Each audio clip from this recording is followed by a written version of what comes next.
Hello everyone, तो कैसे हो आप लोग। और ये मैंने किसी का इंट्रो कराया ना, शायद मेरे को याद नहीं आ रहा, पर चलो कोई नहीं, क्वेश्चन देखते हैं। मैं तब तक सोचती हूँ।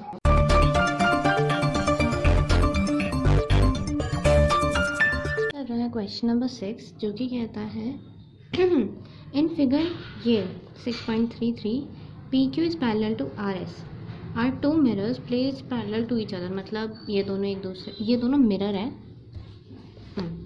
ये दोनों मिरर हैं और ये दोनों एक दूसरे के पैरेलल हैं, ठीक है। An incident ray A B incident ray strikes the mirror P Q and P Q at B. यहाँ पे इंसिडेंट रे गिरती है, the reflected ray move along the path B C, reflected ray ये रही, and six the mirror R S पे वो strike मतलब पड़ती है एट सी पर, and again reflects back along C D. फिर से रिफ्लेक्ट हो जाती है यहाँ से, इंसिडेंट रे पड़ी, रिफ्लेक्ट हुई, फिर रिफ्लेक्ट हो गई।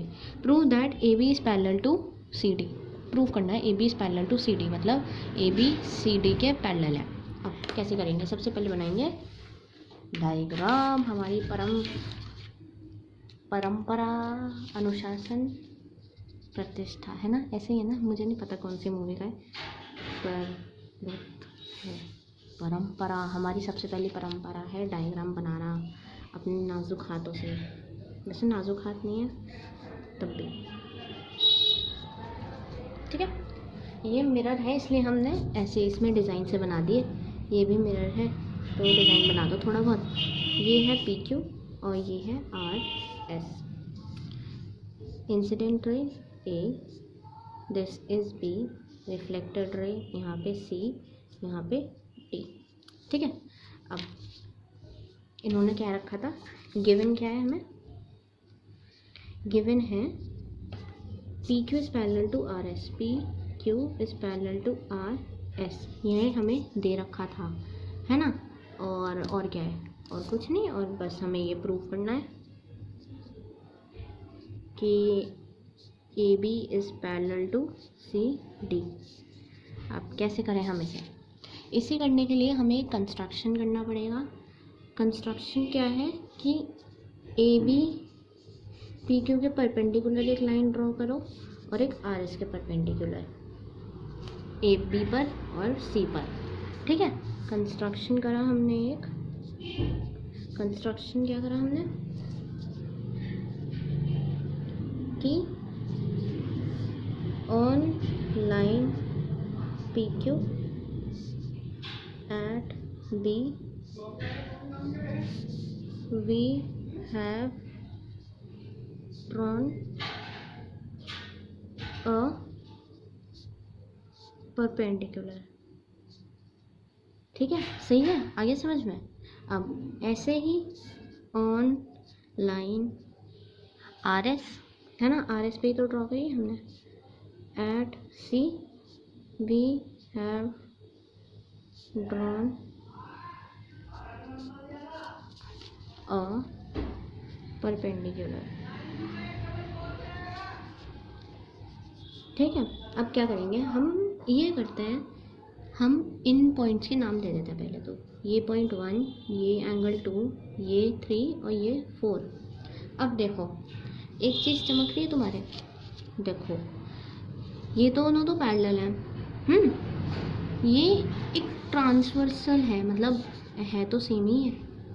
चलो भर्र इसे मारो गोली। अब सबसे पहले ये देखो, ये हमारी इंसिडेंट रे थी, मैंने पहले क्वेश्चन में बताया था। अगर ये हमारी इंसिडेंट रे है और ये हमारी रिफ्लेक्टेड रे है और ये सरफेस से पैरेलल है, मतलब ये इन दोनों को बीच से ही काट रही है, मतलब इस सरफेस के पैरेलल है ये, मतलब ये इंसिडेंट रे, ये रिफ्लेक्टेड रे और ये नॉर्मल है ना, इसके नॉर्मल, मतलब कि ये एंगल इस एंगल के इक्वल होगा। Incident ray is equals to reflected ray, है ना। तो हम लिख सकते हैं, ये 1 है एंगल, कि angle 1 is equals to angle 2, law of reflection से, लॉ ऑफ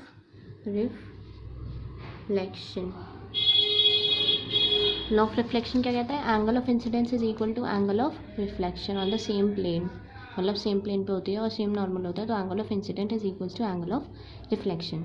ऐसे ही ये सेम प्लेन पर है, नॉर्मल है ये परपेंडिकुलर से, है ना, इसे हम m नाम दे देते हैं, उसे हमने n दे दिया है, तो angle 3 is equals to angle 4, law of reflection से angle 3 is equals to angle 4, law of reflection.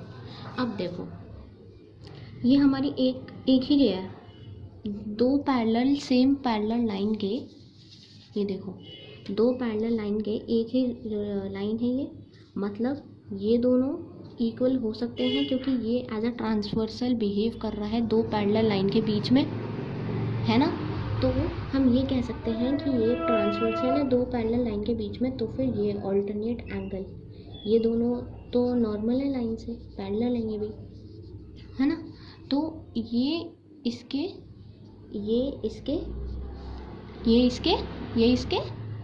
Alternate angle है, ऑल्टरनेट इंटीरियर एंगल, तो मतलब ये दोनों भी इक्वल होंगे। एंगल 1 नहीं एंगल 2 है ना, angle 2 is equals to angle 3, alternate interior angle,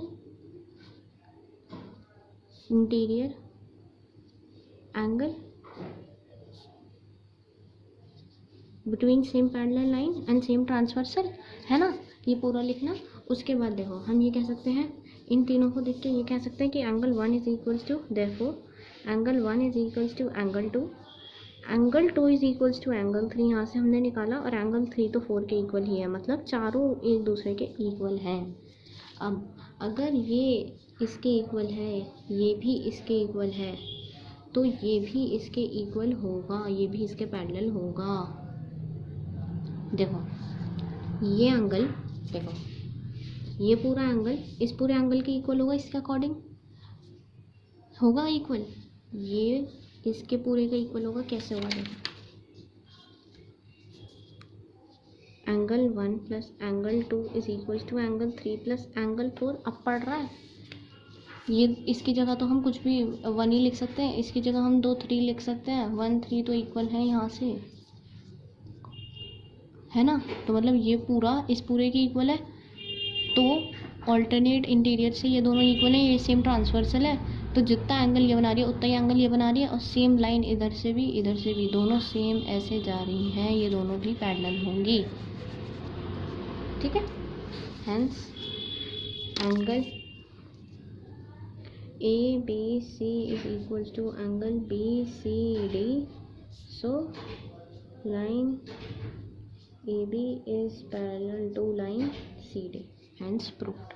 अगर आप अभी तक इस चैनल पे हो तो thank you so much. Please जितना हो सके शेयर करो, भर के शेयर करो, और मिलते हैं दूसरी वीडियो में। Thank you so much, thanks for watching, bye.